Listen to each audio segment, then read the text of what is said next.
Welcome back to the BookEnds YouTube channel. I'm James McGowan. I'm Jessica Faust. And today we have literary agent and foreign rights director Jessica Alvarez joining us.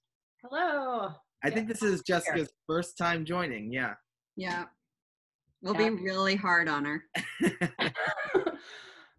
Well, if you've been following along on YouTube, you know that we've been interviewing all of the agents and just having nice, fun, casual chats with them. And we have brought Jessica to do the same. So we've got a couple questions lined up for you, and we'll just see where it goes. Okay, sounds good. Okay, so you began your career at Harlequin, which is what most people think of when they think of romance. But you specifically worked in the category romance lines, right? No, actually.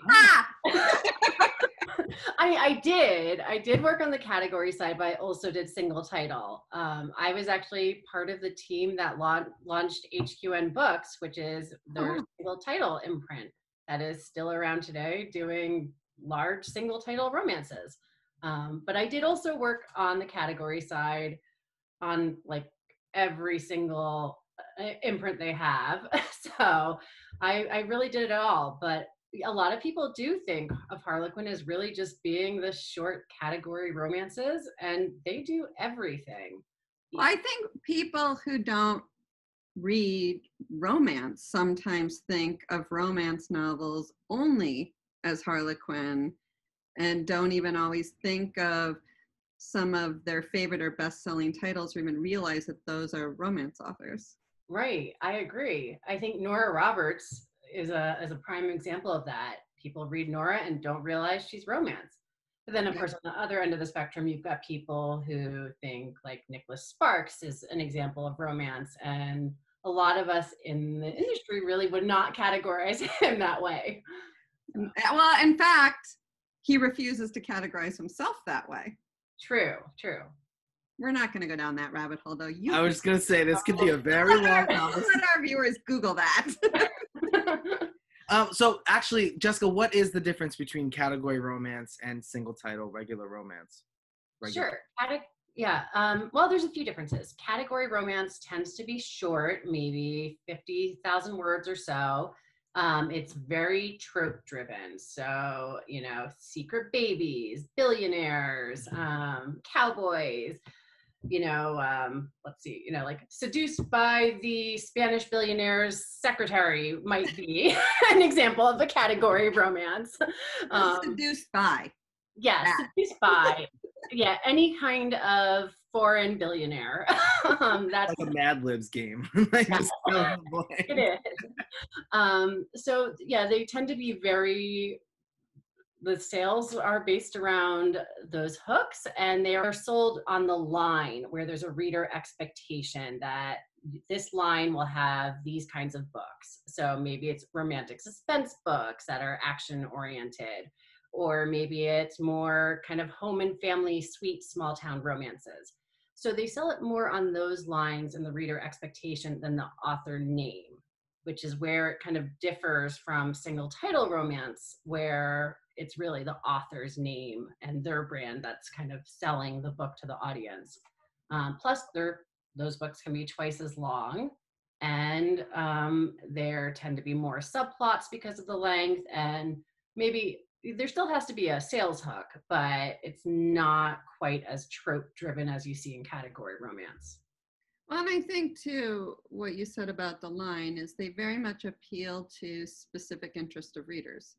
Mm-hmm. And the readership tends to be very voracious. So is very voracious, is that? Anyway. Alliteration.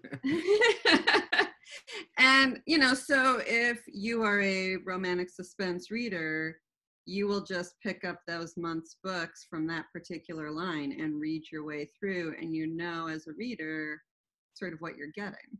Right. Or even better, you'll subscribe to the book club and you'll get 6 of those books delivered to your inbox, every month.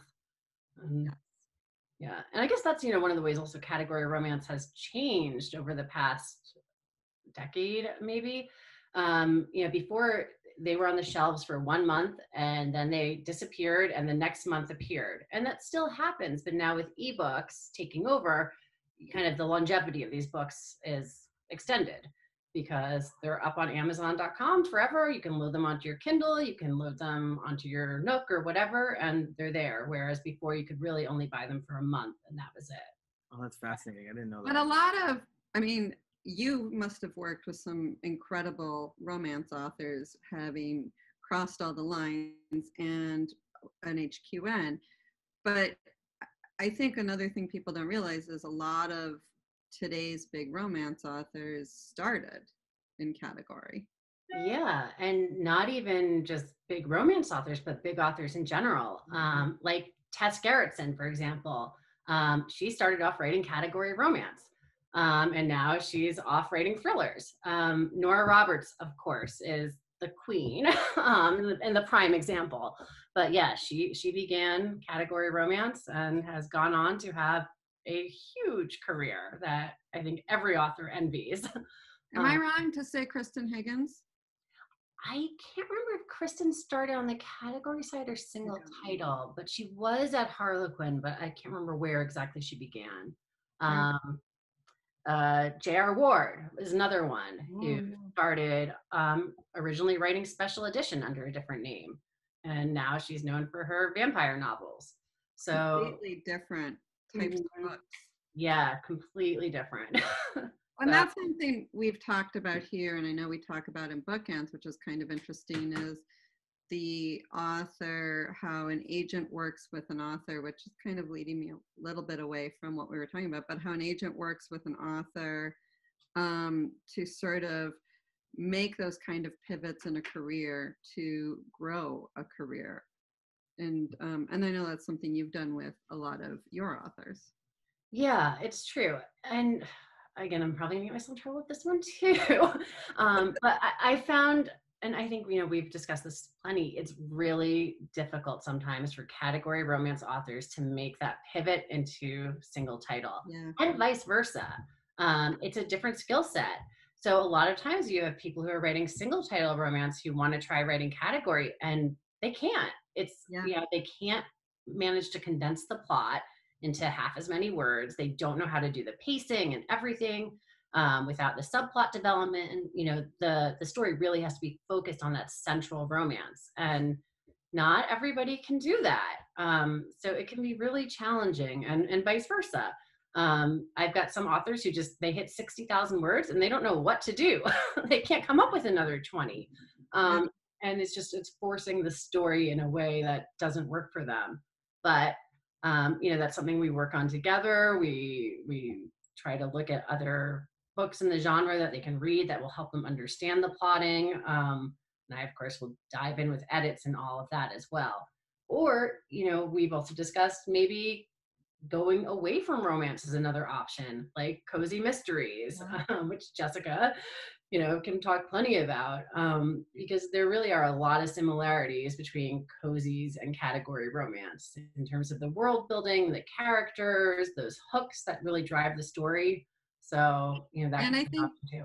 I think one thing you said that's really key to all of that is pacing. Like, it's not just writing more words, but it really is if you're going from 60,000 to 80 or 90,000 words, you have to completely rethink how you pace a story.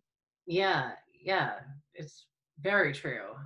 Even just when the meeting happens in the very beginning of the book, to just the highs and the lows, the dark moments, everything has to be really completely different in terms of how it's approached. And categories and cozies are a little shorter, so the pacing feels quicker, and it's managing that type of pace on longer forms. It's not easy. No, it isn't. And like I said, it's also hard to do it the opposite as well. Condensing is harder in most cases. Yeah. So, I think sometimes people look down on category romance a little bit, like, oh, it's easy, it's formulaic, but it really isn't. It's a totally different skill set, and I would challenge anybody who writes longer to attempt to do it and see if they can do it, and they might not be able to. Yeah. No. Well, speaking of pivots, because Jessica brought up how you might pivot an author, I'm going to jump around on our pre-prepared list of questions here, but you have actually made a pivot in your career. So at BookEnds, I can just look at that shelf behind you. You're really well known for having romance clients and as a romance agent, but you recently started opening to nonfiction. What has it been like sort of pivoting your list a bit and expanding into a new genre and maybe even building a reputation in a new genre that you didn't already have? Yeah, well, it's been really exciting because after doing romance for so long, it's not that it's not challenging, but it's not as hard as it once was, I should say. And of course, the genre constantly shifts and there's changes, so there are always are new challenges popping up. But starting to do nonfiction was really like learning a whole new skill set. Things are very different. Just proposals, the actual submission process is different for how, yeah, just how things are done. But luckily, I've had Jessica here, who has been a fantastic resource, as well as Amanda and Kim. I've picked on everybody's brains a little bit here. And that's really helped pivot. And I think it's also helped me in terms of building a reputation because I've been able to point to bookend successes in the nonfiction world. And while I can't claim them as my own, at least they know I've got that as my backing. So it's been a challenge, but really exciting. Because also as somebody who worked in romance for so long, a lot of times what I read for fun isn't romance or not even fiction. So it kind of met a lot of my personal interests and what I've been reading these days, and now just kind of expanded it professionally. Like cookbooks. I don't know if you saw my shelf when you've been at my house. I have a huge collection of cookbooks. I just ordered 2 more last night that my husband's going to yell at me for. But like cookbooks are something I love to do, and it's been really fun working on them. So You have an impressive array of cookbooks though. Like every meat or food, like it's really impressive. Yeah, I've had to get rid of some too because I ran out of shelf space. So But you've represented BookEnds' first cookbooks. mm-hmm. And while we've done a few memoirs, you've really brought us into the field of memoirs too, which has been fun for me because I am obsessed with your cookbook collection and have my own obsession with cookbooks. So it's been really neat to actually have those on our list. Yeah, it's been really fun for me too because I am such a voyeur, and memoirs are like the perfect like voyeuristic read, hearing about everybody else's experiences. And often they're just as juicy as fiction, if not more so. And it's really kind of fun working on those because you get to probe and ask all kinds of questions about it, and like they really experienced it. So that's also been an interesting pivot in terms of editing, because with fiction, if there's some kind of, plot hole or something in the story that isn't working, you can just make something up. But with a memoir, obviously you have to stick to the truth. And it's just, how do you tell the story while remaining true to the truth, for lack of a better way of saying Well, it. you are a full-blown FBI agent, like not just a voyeur, like a full-blown FBI agent with all these like intelligence skills. I don't get it. It is true. Whenever we need information, we go to Jessica first. Yeah, maybe I would have been if not an FBI agent, a research librarian in another career. Yeah, I don't think the guns would have worked so well for me as an FBI agent, but yeah, put me in a stack of books. I want to go back to what you were saying about editing memoir, because I never thought of it that way.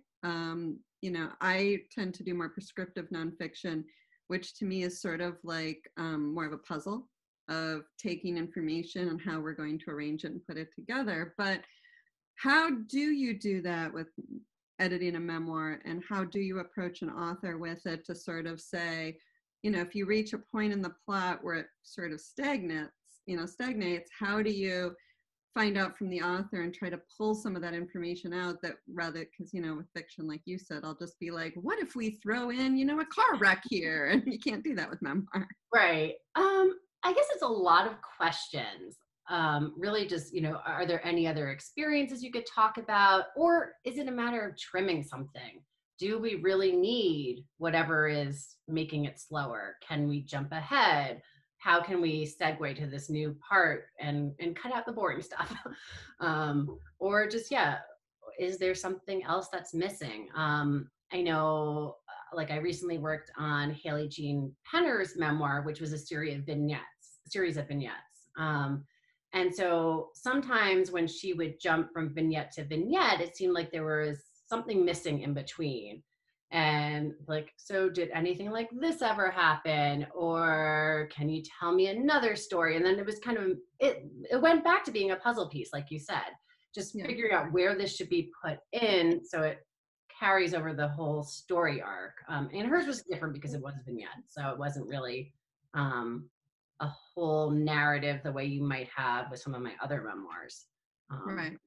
But yeah, it's just, probing, asking questions, being nosy, but also trying to be respectful, because a lot of times it is really deeply personal, and building that trust so they feel comfortable telling me whatever it is that I need to know to help make the story better. Yeah, that's really cool. Yeah, it's fun. Yeah, and it sounds like it definitely informs fiction too, in terms of knowing what to cut, how to like sort of arrange the story so that it's pulling together a tight narrative. Like they all kind of inform each other, even though it's so wildly different. Yeah, they do. And I find memoir to me is actually a little bit easier than prescriptive because of my fiction background. Right. So yeah, like a business book, that would be really hard for me. But memoir, it really is so similar to fiction. Which just kind of goes to show, sort of how personal this job can be. That's not necessarily, I think sometimes people just think, oh, well, you just do what you like. But there's definitely a mindset that goes into what we represent. Yeah, absolutely. I know, there's certain genres I cannot touch. I cannot do picture books. I don't understand it. Like 600 words. How do you, like, that's Boy, romance is hard. Yeah, but yeah, and fantasy, that's another one. There's not enough vowels in some of those words for me, like in the names.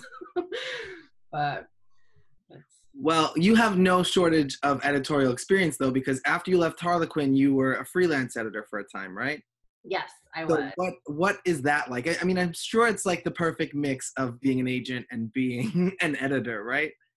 Actually, no. Oh, okay. I'm gonna shoot you down there. So I should also preface this by saying I was a freelance editor in the old days. The self-publishing market had not fully taken off at that point. So I was really working primarily with publishers on their books. So I think the freelance editors of today are slightly different because often they're working with self-published authors.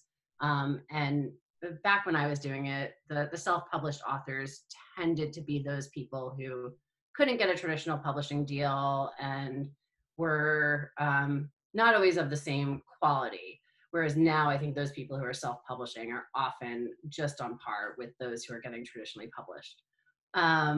So yeah, I was working primarily for publishers, and the way it was different is I wasn't really working on acquiring the books. I was just getting them after they've been acquired. There wasn't as much direct contact with the authors as I had when I was in-house or now as an agent. So a lot of it was just kind of going through a middleman, the in-house editor. I do want to, because I think a lot of readers would be surprised to know that publishers hire freelance editors. I know that for a lot of most copy editing is hired out by publishers freelance, but were you also doing content editing? It varied. Some places I was doing heavy content editing. I was doing the revisions from the very beginning. Really, the entire developmental edit. So in some cases in those cases, I really did have more contact with the authors directly. A lot of times I was just sent it after it had kind of been accepted in-house and they needed somebody to do the final edit on it to clean it up and handle plot holes. The other weird thing I did as a freelance editor, which is another aspect of the business we don't really talk about too much, is I was working on continuities, which is a little romance thing that doesn't happen in other It really happens in some areas, I guess, with IP projects. This is where the editors come up with the storylines, and they have authors they contract to write these books. So I was doing both coming up with the storylines, coming up with the Bibles for these series, which might have been a 12-book series across 12 different authors.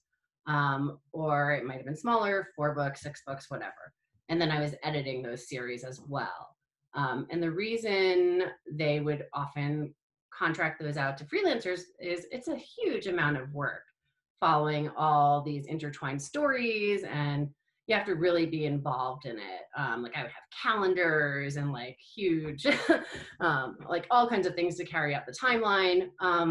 So I was doing that as well, which I think when I came to BookEnds, I was really surprised that this is something we also do for cozy mysteries. Yeah. Although not multi-author, but it's, yeah, very similar there. And we've seen it too, I guess, with some YA projects as well. Yeah, I mean, that is one thing that I don't know that all agencies do as much as we do, but we have always loved developing ideas. But I don't think we ever put as much work into a Bible that, continuities, or you probably put into it. But coming up with ideas is fun. Yeah. Yeah. And, we do that in all aspects, not just for these work for hire programs, but just brainstorming with our clients. And Yeah. it is really fun. Yeah. So. Yeah, we're a brainstorming team. We're always brainstorming titles and pitches and concepts with each other. So Yeah. And even edits, really. We'll often bring to each other,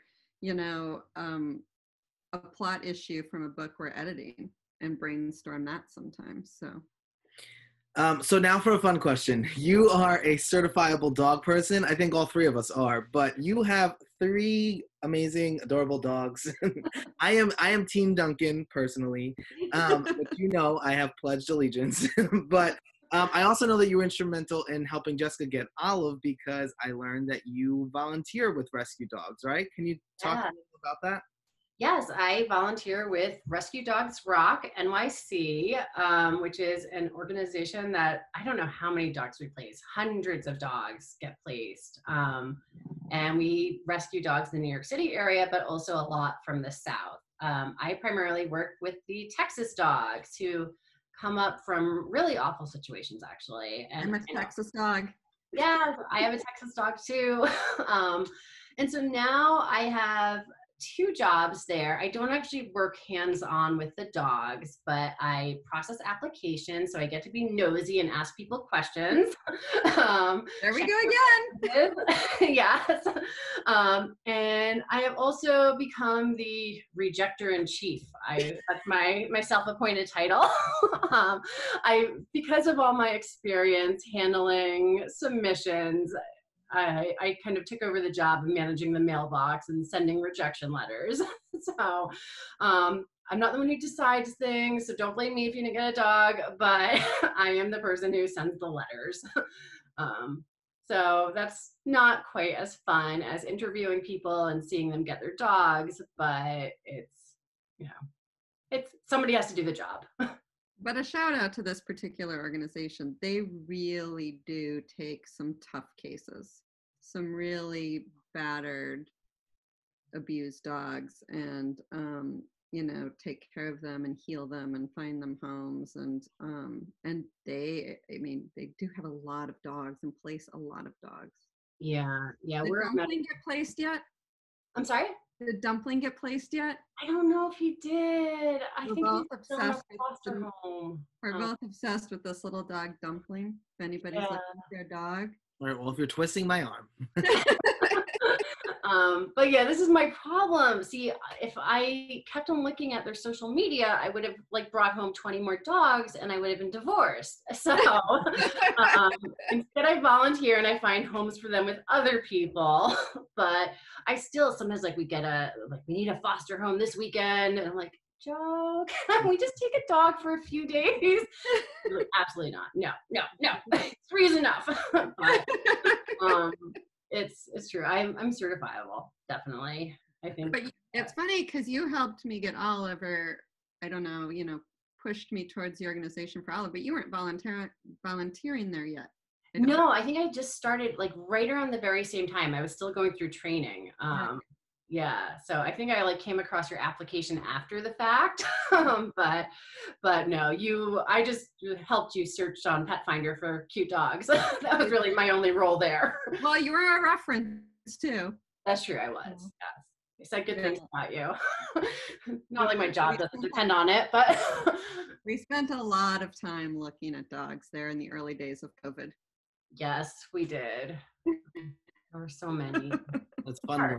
It is, and it worked out perfectly. Olive is your perfect dog, and she's got the great home now. Yes. Well, this was great, Jessica. Thank you so much for joining us and letting YouTube learn more about you. If you have any questions for Jessica Alvarez, don't hesitate to put them in the comments, and we'll make sure to get you an answer. In the meantime, like and subscribe so you can see more conversations with BookEnds agents and our regular weekly videos.